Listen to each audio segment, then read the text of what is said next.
My name's Felix. I am currently studying for a Master's in Theology, specialising in modern philosophy and religion. I am also the Chief Conductor and President of the Oxford Festival Orchestra. And I'm here today to talk about the intersections between what I do in music and what I do with theology. There are more of them, I think, than I ever expected there would be. It's been a constant for as long as I can remember. I started playing the piano properly when I was 4. I did a fair bit of work as a concert pianist when I was a kid. And then I ended up studying theology, and the reasons for that are only just becoming clear to me.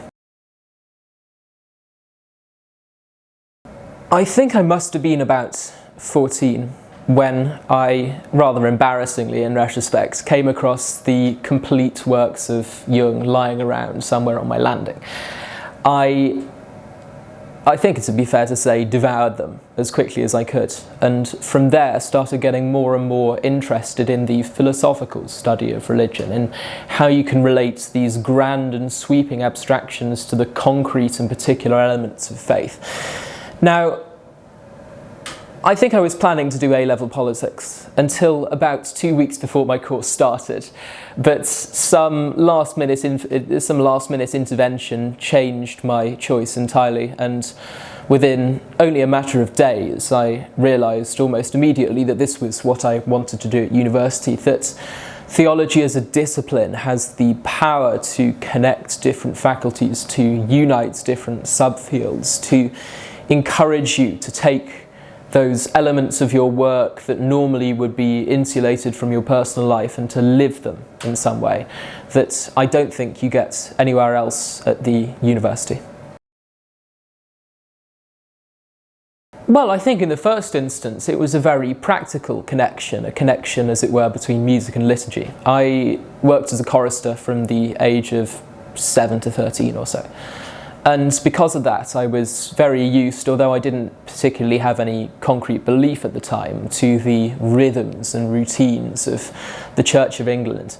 Now, it's started to occur to me when I got older that I'm really not sure you can disambiguate, at least in the Western tradition, the specific elements of musical performance from the structure of the liturgy. Both a concert and, say, a Eucharist involve a division between audience and musicians, between the congregation and the clergy.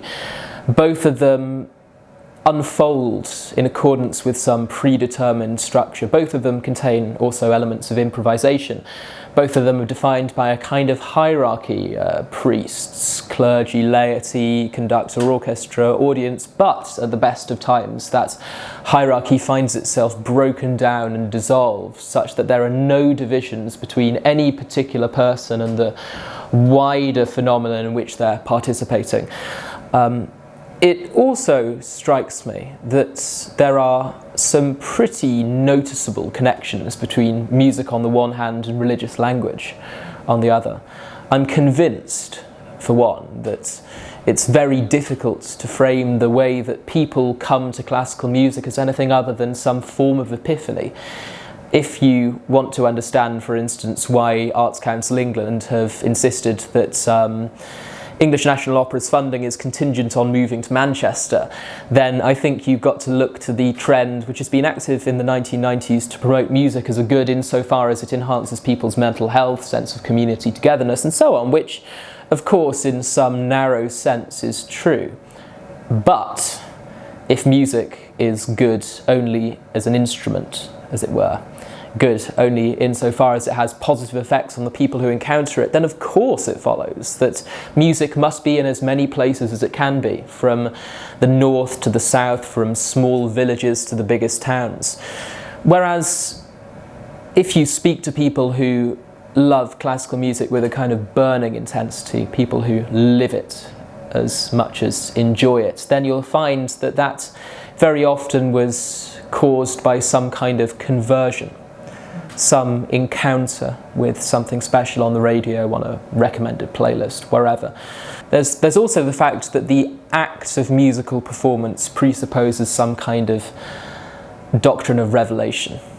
maybe not something so formal as a doctrine, but at the very least you get the sense that the greatest conductors, Carlos Kleiber, Wilhelm Furtwängler, are in rehearsals as well as performances aiming towards some kind of truth that lies just over the horizon, that never itself gets revealed, but that reveals itself in moments of transcendence, improvisatory togetherness, when a conductor is able to say to an orchestra, you know exactly how this is supposed to go.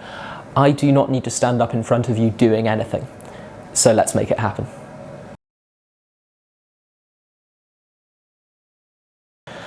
Well, it's a programme of Beethoven and Max Bruch. I think the programme is, in a sense, a provocative one. Much effort is being expended in the world of classical music at the moment to champion the work of composers who previously have been underappreciated.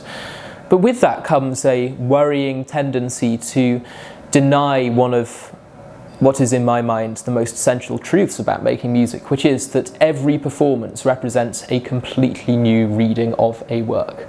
There is no one Beethoven 7, there is no platonic form of the music that runs like a thread through different recordings and renditions of it. There are only moments of performance. And in my mind, at least, the works that we've chosen, Coriolan, Bruch's Violin Concerto, Beethoven's 7th, are so common in the world of classical music, so often performed on Radio 3 and Classic FM, that they've lost some of their bite. What I want to do with the concert is partially to propose some way that we could view them differently. The programme we have chosen is a programme of the works that got me into conducting in the first place. It's a programme of the things I've wanted to stand up in front of an orchestra and do since I was 14 or 15. I cannot imagine anything more exciting than the end of Beethoven's 7th, one of the greatest pieces of music ever written, where what feels like a climactic moment blurs into another one and another one until the whole thing takes on a whirring momentum that splits itself apart at the very end. It's absolutely thrilling. But we're also keen, whatever the musical intention may be, and I say all this at the risk of sounding unbearably pretentious, we are also raising money for the Davison Young Musicians Award, which gives grants and scholarships to children from some of the poorest areas in Oxfordshire and Cambridgeshire. Every single penny from tickets is being donated to charity thanks to a very generous sponsorship agreement. So we are basically very keen to incorporate as many different elements into this concert as possible.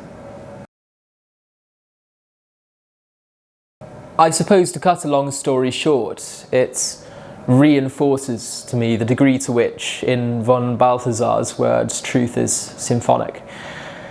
I was always slightly cagey about the idea of studying music as an academic discipline, basically because I worried that examining the nuts and bolts of it, dismantling it in much the same way that you might a mathematical equation, would make me lose my love for it. But when combined with theology, it seems to encourage a mindset of open-mindedness, I hope, and curiosity.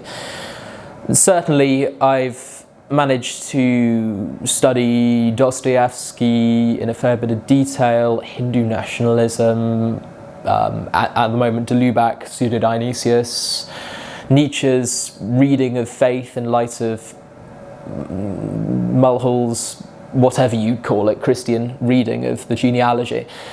And I like to think, at the very least, that that diversity, that mixture of different topics is something that also reflects itself in the dual identity of musician and theologian, if I can convincingly take up either of those labels at all.